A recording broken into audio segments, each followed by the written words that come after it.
Nah, ini waktu permulaan ditemukan ini, ya kan? Permulaan ditemukan itu ada berapa ekor tuh kan? Nah, ada beberapa orang mengatakan pendapat yang paling penting kenapa terdampar? Apa sebab dia terdampar di Aceh banyaknya, di daerah lain jarang. Ada di Lok Sumawe kan kemarin pernah juga tuh terdapat. Ya di Aceh juga dibandingkan dengan negara lain. Ada yang mengatakan ahli dia terdampar ada musimnya ikan-ikan atau hewan-hewan laut dia bermigrasi dari satu samudra ke samudra lain. Ada yang mengatakan dari samudra Hindia ke samudra Pasifik karena dia ada akibat gempa yang buatan entah buat yang itu yang di tengah laut yang terumbu karang itu sudah rasa mungkin tertabrak itu si paus itu sehingga rusaklah sonarnya atau alat kalau kita bahasa manusia ini alat pendeteksi navigasinya alat pemandunya Itu, mau kemana itu berdasarkan ini ya, berdasarkan berita di salah satu koran Aceh ya, di Serambi. ya koran Aceh tapi dasar koran Aceh dia para ahli dia orang koran tidak mau kuak-kuak aja karena pada saat kejadian ini orang koran nggak mau terjebak dia carilah ahli-ahli yang sudah berpuluh tahun mendalami bidang ini. Ini kemarin itu 40 ekor ini, 40 ekor, tapi yang kejebak dan terdampar di sini itu 10 ekor.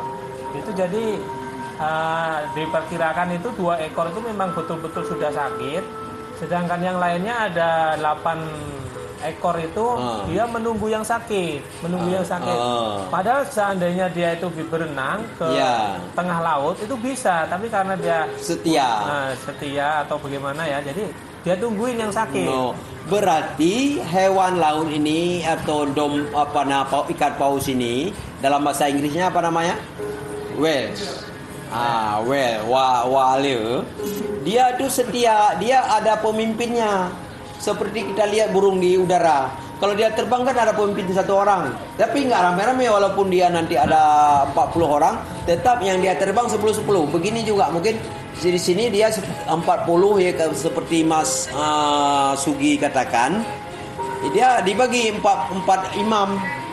Salatnya 4 imam. Jadi maka dia yang 10 orang ini satu imamnya satu Jangan pemimpin. Bahas yang lain. Bahas yang ini aja.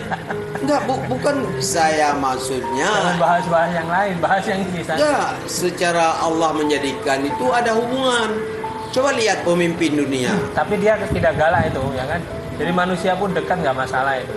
Kalau hiu kan sudah dihajar itu, udah dimakan itu. Oh iya, namanya kita harus ingat sejarahnya.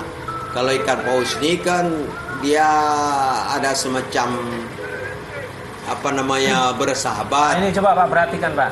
Jadi dia itu terdampar itu akibat dari memang situasi dia itu cara berenangnya itu berbeda dengan ikan yang lain Pak. Jadi kalau ikan ini waktu berenang itu ekornya itu naik turun. Kalau naik turun sedangkan air itu tidak terlalu banyak, itu berakibat tidak bisa jalan. Tapi kalau ekornya yang miring, itu kalau hiu atau ikan-ikan yang lain umumnya kan miring dia. Jadi bisa goyang kanan goyang kiri. Berarti seperti jalannya ular. Kalau kiri-kiri kanan kan? Iya. Kalau lompat-lompat payah kalau nggak ada air. Kalau ini ke atas ke bawah jadi sulit ya. Tapi itu apalagi ditompang oleh beratnya sangat berat sampai 10 ton itu lebih. Ya tapi ini pengamatan kita kan. Tapi yang ahlinya juga harus kita itu kan. Kita kan hanya berkomentar karena kita hanya secara umum, orang umum. Tapi ahlinya yang agak tahu tentang sudah mempelajari lama tadi. Tapi yang lebih tahu Allahu alam bisawab. Karena walaupun ahli pun nggak tahu. Kadang-kadang lebih tahu kami itu tukang komentar. Karena apa? Allah kasih ilham kami. Sedangkan yang penelitinya karena dia nggak baca bismillah, nggak mengucapkan ini itu doa, sehingga nggak dikasih ilham atau dan sebagainya. Dalam kami berkomentar berdasarkan dengan nama Allah. Jadi komentarnya lebih bermakna karena niat kami supaya dapat pahala dari Allah. Itu karena hidup ini hanya sementara, Mas. Nah, coba kalau kita hitung berapa tuh, Dong? Tapi nggak kelihatan persis ya. Kalau dihitung 10 ya. Nanti kita lihat yang dari udara ada tuh. Begini, kalau dihitung itu. Nah, ini penyelamatnya ini dari SAR itu. Atau BPBD, Badan Penanggulangan. Ini mengatakan kata penyelaman. Kalau dia menyelamat, kenapa ada yang mati? Maksudnya itu karena kekurangannya orang daerah tropis. Dia meniru orang-orang daerah kutub. Orang tersebut betul-betul profesional karena di sana untuk belajarnya lebih banyak membaca. Kita lebih banyak berkeok-keok komentar atau dan sebagainya. Kalau mereka banyak terus mempelajari cara fokus. Jadi betul-betul selamat. Apa sebabnya dan sebagainya, cara tariknya, alatnya. Kita pakai apa? Tarik tambang. Komentar. Apa? Tarik tambang, ditarik. Tarik itu diikat ekornya. Itulah tarik tambang. Ekornya diikat, habis diikat baru tarik pakai kapal tuh. Jadi kan lemas kena ekornya. Itu berapa orang yang selamat itu, berapa ekor maksud saya? Iyalah. Kenapa enggak ditarik di apanya di badannya? Seharusnya di badannya nggak cukup, Pak, karena kan berat sekali dia. Ini dan memasukkannya tuh sulit. Itulah. Kalau ekor kan gampang. Karena yang menyelamat ini saya menduga juga nggak ada tim-tim ahli yang khusus, cuma dia dengan naluri sendiri ya. Ini kita tarik aja kayak kita tarik bayi. Pasti tarik pegang di leher, tarik ya.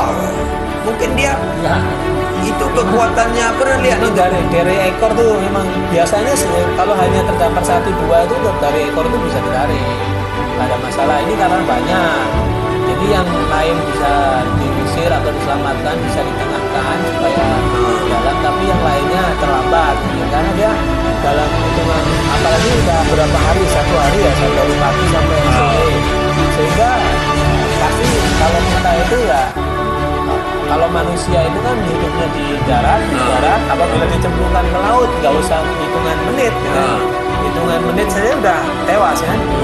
Begitu juga ikan itu kan hidupnya di laut. Hitungan menit keluar dari laut, hitungan menit keluar dari laut udah tewas juga. Karena dia mengambil oksigen cocoknya di laut. Kalau kita mengambil oksigen cocoknya di udara bebas, nggak mungkin dalam air. Boleh jadi. Tapi yang iya, paru-paru, tapi berarti nafas dia paru-paru. Tapi mungkin ada perilakunya yang harus di air dia. Itu kan kadang-kadang terlalu banyak di udara bebas. Iya betul, berarti Bapak salah itu. Dia bernapasnya di udara juga, Pak. Cuman dia lingkungannya harus di air. Ya itulah maksudnya. Enggak, saya tahu kenapa saya salah. Apa memikir saya ini binatang menyusui ini. Ya itu mengisap dengan paru-paru. Ya ada dengan paru-paru dengan insang. Nah, ini sekali-kali mengambil oksigen. Makanya dia tuh sebenarnya ini paus ini binatang laut tapi yang di permukaan. Karena dia harus bernapas, harus mengambil udara dari permukaan. Nah itu kan nyembur tuh. Itu nyembur napasnya itu, membuang udara. Memang gini, dalam ilmu komentar orang yang terlalu pandai pun jarang dipakai kita. Kenapa? Karena saya kalau bilang saya terlalu pandai bidang ini, tapi mungkin tadi saya silap. Mungkin tidak teringat kalau paus itu bernapas dengan paru-paru bukan dengan insang. Saya teringat. Tapi walaupun dia bernapas dengan paru-paru, karena kebiasaannya mengambil udara dengan paru-paru harus di air yang di bawah tekanan sekian, tekanan airnya. Kalau tekanan ini paru-parunya nggak fungsi kayak manusia. Kalau kita ke langit paling tinggi itu ke puncak 1000 meter, kita menggap ambil oksigennya di sana. Karena oksigen tapi kekurangan oksigen karena bagi paru-paru manusia nggak biasa, lain dengan burung. Demikian. Jadi kan kalau coba kita perhatikan tuh ramai sekali orang menyaksikan itu. Sebagian juga fotografer bawa HP itu, abadikan kenangan. Ya, semua ini menarik ini karena ini kejadian langka. Dan ini suatu namanya yang orang ingin tahu apa sebab akibatnya. orang datang itu bukan hanya sekedar melihat, dan memang ada juga yang sekedar, tapi ada yang orang lebih ini berpikir apa akibatnya dia terdampar berkali-kali di daerah Aceh yang di daerah Selat Malaka ini. Kalau karena dia bermigrasi dari Samudra India, dia mau Pasifik mungkin. Kayaknya terbanyak nih saat ini ya. Kemarin-kemarin paling 2, 3 ini kan? Ya, ini terbanyak. Ini sampai 10 ya. Kalau terbanyak mungkin inilah pimpinannya yang itu. Kalau yang itu mungkin yang 1-2 Kan bernapas juga tuh. 1-2 ekor boleh jadi dia sakit, boleh jadi dia tersesat dari rombongannya. Kalau ini ketua rombongan yang sakit, kalau menurut Mas katakan. Karena bosnya ketua rombongan sakit, yang 2 orang mungkin asisten dekatnya rela mati. Kayak dalam perjuangan misalnya. Kemarin sudah diteliti Pak, itu memang ada 2 ekor yang sakit. Iyalah. Jadi yang 2 ekor ini menepi karena sakit, menepi. Lalu yang lainnya nunggu sebagian nunggu. Yang nunggu, tapi yang lebih setia kali rela mati bersama pemimpinnya. Karena ada di Indonesia juga. Pada saat menunggu, dia rela mati. Air semakin dangkal karena terjadinya surut itu. Ya mungkin pasang gunung surut ya. Yang nunggu ini justru kena jebak juga, terjebak ke dangkalannya itu, sehingga ikut mati. Jadi dua ekor yang sakit ini meninggal. Maksud saya mati bukan meninggal. Boleh meninggal. Kemudian yang 2 orang yang menjaga ini rupanya ikut mati juga. Contohnya begini, sehingga totalnya 4 ekor yang seorang panglima perang, pemimpin perang, dia sudah kena bedil. Nah, kita umpamakan ya. Ada 2 orang yang paling setia dengan itu. Dia menungguin si panglima ini. Pas itu musuh datang, musuh di sini bukan musuh itu, cuman airnya. Ya, akhirnya mati terjebak. Yang lainnya terus selamatkan. Perhatikan tuh. Jadi kan kita tolong dengan cara menyiram-nyiram seperti itu. Kan? Ini dipoto dari apa? Dengan pesawat atau dengan drone? Dengan drone. Pakai drone. Nah, sebagian rekan-rekan kita itu pakai drone. Ada berapa drone kira-kira yang ada di situ? Ini yang masih di tengah laut nih. Kenapa ini? Ada berapa drone kira-kira? Ada, kemarin lihat 2. Boleh jadi apapun walaupun pakai drone itu buatan manusia. Mungkin dia lebih daripada 10. Mungkin ada yang di belakangnya itu sana 2 atau 3, 4 ekor lagi.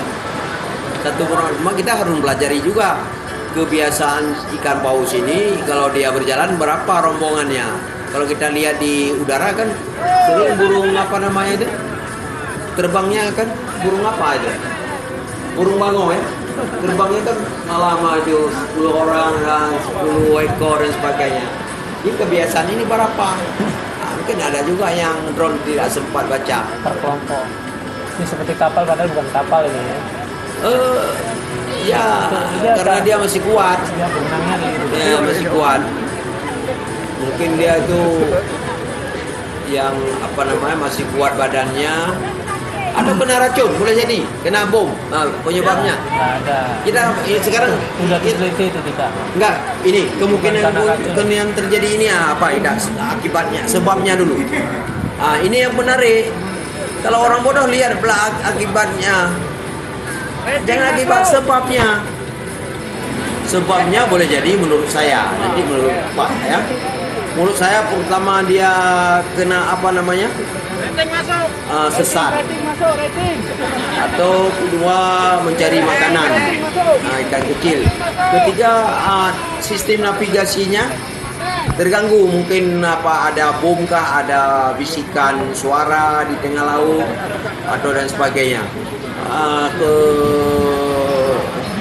Keempatnya mungkin dia seperti katakan itu tadi, mungkin dia sakit, mau cari rumah sakit. Tadi ya, tapi ini lucu ya. Kelimanya boleh jadi dia sudah ajalnya dia mau meninggal, tapi dia ingin dikubur di darat. Keenamnya boleh apa? Keenamnya mungkin jadi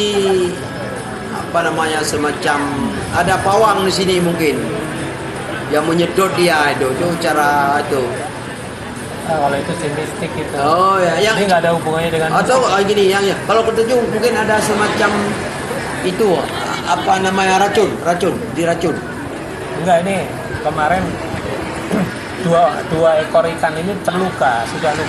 Jadi bukan karena racun, bukan karena lain, tapi penyebab terluka. lukanya apa sebabnya? Nah, terlukanya di kemungkinan itu satu karena tertabrak kapal, bisa jadi tertabrak kapal waktu di tengah laut. Ya. Yang kedua bisa jadi menabrak karang karena ini kan dangkal. Karena waktu dia berenang di tempat yang dangkal tuh bisa jadi tertabrak karang sehingga terluka. Pada saat terluka kan sekarat dia mau mati, ya, dia menepi ke pinggir. Nah, ini mau diikat sama kapal penyelamat. Ya paling tidak bisa diselamatkan semaksimal mungkin walaupun nggak selamat semua kan kenyataannya. Karena kemampuan kita untuk menyelamatkan cuma satu kapal nih.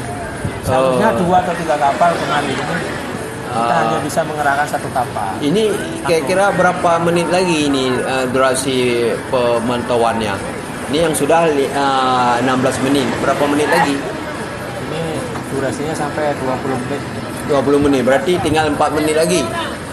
Jadi begini, saya selaku komandator, jangan orang nggak ingat, saya mengucapkan jutaan assalamualaikum kepada para pendengar, baik yang dengar sekarang mau yang pendengar nanti atau melalui jutaan YouTube. Assalamualaikum, memang ada jutaan assalamualaikum? Kan ribuan terima kasih ada. Terima kasih. Itulah. Sekarang saya jutaan assalamualaikum dulu. Ucapannya assalamualaikum. Yalah, ini jutaan assalamualaikum. Saya belajar sama orang ucapan ribuan terima kasih. Jadi saya memperkenalkan diri. Mungkin ada kelucuan saya, karena orang-orang lucu sering dimasukkan di orbit. Saya udah lama lucu kali. Oke, nanti habis ini. Dan enggak lucu Ada saya pun 4. lucu saya pun sudah hampir habis nih udah tua. Habis ini Saya kita langsung aja ke museum tsunami. Oh boleh, ini sikit Museum lagi. tsunami tapi yang di atas di Lampulo itu, yang di atas. Boleh, sikit lagi. Di atas kapal Saya terdampar di memperkenalkan atas diri. rumah. Jangan dipikir saya teroris. Saya bernama Abdullah Marzuki bin Muhammad Ali Al-Aceh. Aceh itu artinya orang keturunan Arab sikit, Cina sikit, Eropah sikit, Hindia sikit. Jadi dalam tubuh saya ada 4 ras besar. Saya mirip wajahnya, mirip Arab sikit, Cina sikit, sipit mata, dan Eropah sikit. Badan saya ini, kulit saya bersih, dan Hindia sikit, rambut saya keriting. Maka saya memperkenalkan diri. Kalau nanti nomor HP saya, email saya, web saya, Ahadiah.net dan sebagainya. Saya sering membantu bapak-bapak ini kemana-mana selaku orang yang freelance swasta, membantu mengomentar dengan ilmu saya yang terbatas. Tarik tuh ngelawan juga.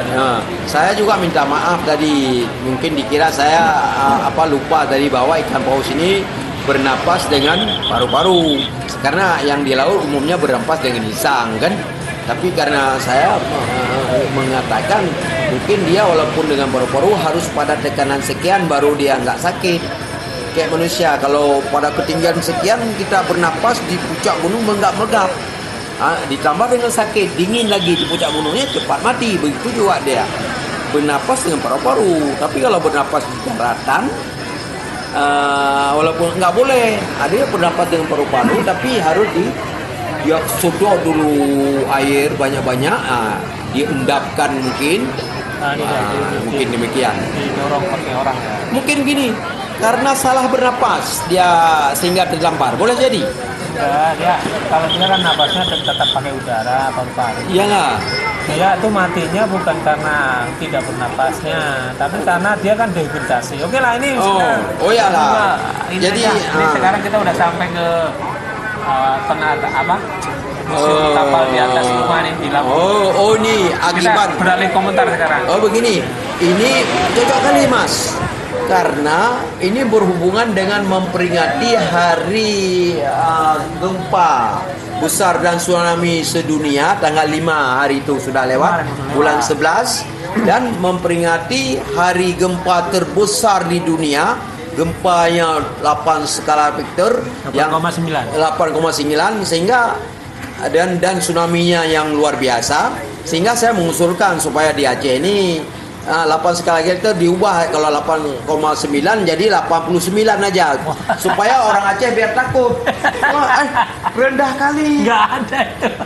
Rendah kali orang Aceh kan orang Aceh nggak ada. Sekarang yang kita secara coba tinggi, mau secara shooting ke ilmiah sini. itu. Yalah, ilmiah Ini karena di- orang Aceh ini Secara perhitungan itu tsunami alat juga, hitung yaitu seismograf kapal itu, yang terdampar di tidak atas sampai ratusan rumah. skala Richter. Yalah, bagi orang Sebab Aceh kalau ini dulu yang tuh definisinya menganggap gini, ini Pak. kapal. Kulkas-kulkas tempat tidur 8,9 semua skala Richter ada itu di atas sudah rumah. roboh semua apa namanya Kapal bangunan-bangunan, tsunami Lampulau perapatan. di atas Ya, rumah. itu Kapal udah besar Gunung sekali. Melaut, Paling besar itu Nyo, bisa mencapai 12 skala Richter. Itu sudah rumah kena gempa saja udah rata. sudah rata. Bang, Tapi tsunami. mengingat orang Aceh yang Bang, bertahun-tahun 26 dalam konflik Desember apa namanya, Malah diprediksi itu. jadi apa? Kapainya Dalam teorinya, Pak. Dalam teorinya, Pak. Kecil. Yang Dalam teorinya itu 12 skala Richter itu dahsyat. udah kayak kiamat. Tsunami Kiamat. Makanya saya usulkan kapainya kalau 8,9 89 skala Richter. Jadi Kalau 10. 89 skala Richter ini apa? Jungkir balik ya. Iyalah, Selama biar orang kejadiannya merasa enggak Ada merasa lihat sepele. coba lihat itu di atas. Karena gini, Arma. orang Aceh sering disepelekan sama orang Jakarta, sama pusat. gelombang enggak. tsunami. Jadi orang Aceh menganggap orang yang lain sepele-sepele juga. Akhirnya ini udah sepele-sepele. Maka untuk orang Aceh yang sudah sering disepelekan, kasih nilai khusus. Karena daerah sini daerah khusus, daerah istimewa khusus, khusus dengan syariatnya sekarang. Dulu khusus dengan apa namanya pemberontakannya di wilayah. Maka sekarang kita alihkan ini, mungkin kenapa terjadi gempa tsunami besar? Itu kan pada saat terjadi konflik, Mas. Mas, ada ingat pada hari Ahad tersebut atau hari Minggu, orang berduyun-duyun pergi ke laut pada hari itu seakan mau apa namanya, Natal. Kalau kita bicara religi, Ya. nah, itu kawan-kawan saya banyak juga yang tanya kenapa terjadinya gempa dan tsunami di Aceh. Mereka pada jawab, karena di Aceh banyak maksiat. Lalu kalau banyak maksiat, kenapa nggak di tempat lain saja yang lebih banyak maksiatnya? Bahkan terang-terangan kok tidak ada bencana, kok malah di Aceh? Maka kalau saya menurut kesimpulan saya, itu bukan karena maksiat saja. Memang iya ada faktor maksiat. Kalau dalam segi religi nih ya, religi kan kalau ada bencana itu berarti kemarahan sang pencipta, kan? Nah, jadi kalau di sini menurut saya Allah itu dalam ayat-ayat Al-Quran dan hadis ini menerangkan bahwa Allah itu punya hak yang menyiksa. Jadi kalau hambanya itu tidak boleh menyiksa. Jadi ini ada hubungannya dengan adanya perang saudara. Nah, kalau perang saudara Allah itu tidak suka. Apalagi sama-sama mazhab Syafi'i kan. Indonesia pada umumnya kan bermazhab Syafi'i. Aceh juga bermazhab Syafi'i. Kenapa mesti harus berperang? Kenapa tidak harus bersatu saja? Nah, berperang itu dengan adanya berperang kan ada terjadi penganiayaan. Jadi dianiaya, maksudnya satu saling menganiaya lah gitu. Jadi ada yang macam-macam, itu berat-berat sekali lah penganiayaannya. Nah, Allah itu tidak suka yang seperti itu. Makanya bencana ini sering terjadi di tempat-tempat perang saudara, seperti kayaknya di Irak dulu ada badai pasir. Sekarang perang ini terjadi gempa lagi hari ini besar di antara Irak dengan Irak. Betul menurut pendapat Bapak? Terjadi perang misalnya waktu Irak itu diserang sama Amerika kan, kemudian terjadilah bencana badai pasir itu. Boleh Terus jadi. kemudian ada gempa dan sebagainya. Jadi setiap di tempat itu banyak peperangan biasanya ada bencana. Karena memang Allah tidak suka. Sebenarnya Allah Apalagi yang berperang.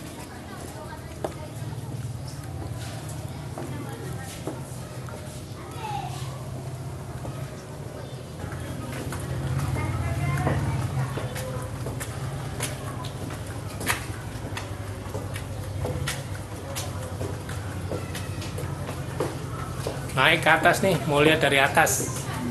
Dari atas mungkin lebih keren. Ada tangga nih udah dibangun.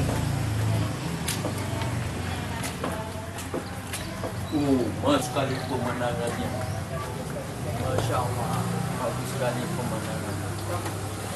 Masya Allah. dari atas lo naik mas, bagus sekali pemandangannya. Naik kemari, masya Allah, indah kali. Naik terus kemari.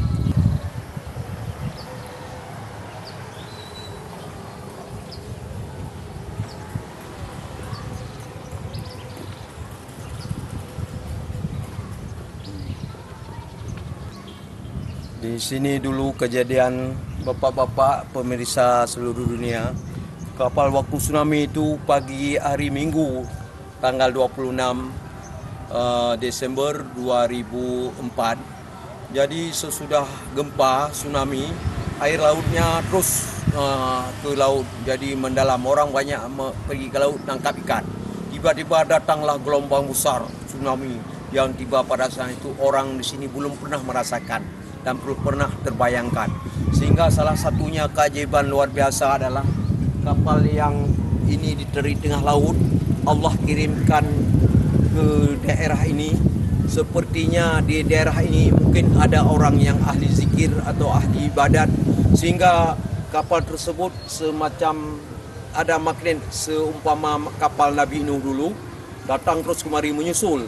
Perbedaannya dengan kapal Nabi Nuh dulu sudah duluan persiapan. Ini karena tiba-tiba kita umat akhir zaman Allah sayang kepada kita, kapal langsung dijemput kemari. Jadi sampai di sini terdampar di atas rumah. Lebih kurang naiklah orang pada saat itu. Lebih kurang 80 orang juga seperti jumlah kapal Nabi Nuh. Tapi pada tanah terakhir ada yang meninggal dan sebagainya. Yang terselamatkan ada 59 orang. Berarti 80 kurang 59 berapa kira-kira mas? Itu kita hitung sendiri. Jadi ada yang meninggal itu seleksi alam atau seleksi dari Allah atau cobaan dan ujian. Demikianlah.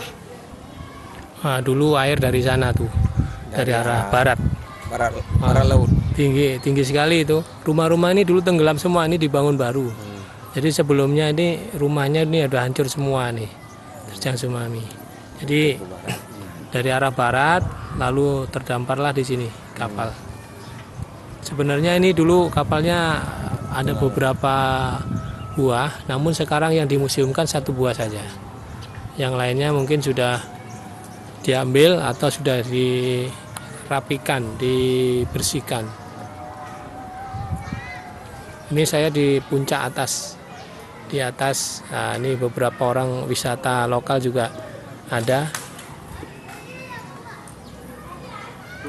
Selatan gunung.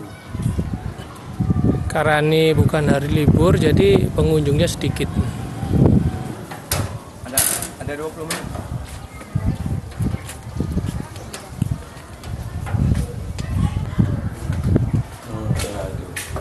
Boleh aja lebih aja dipotong, boleh nanti dibuang.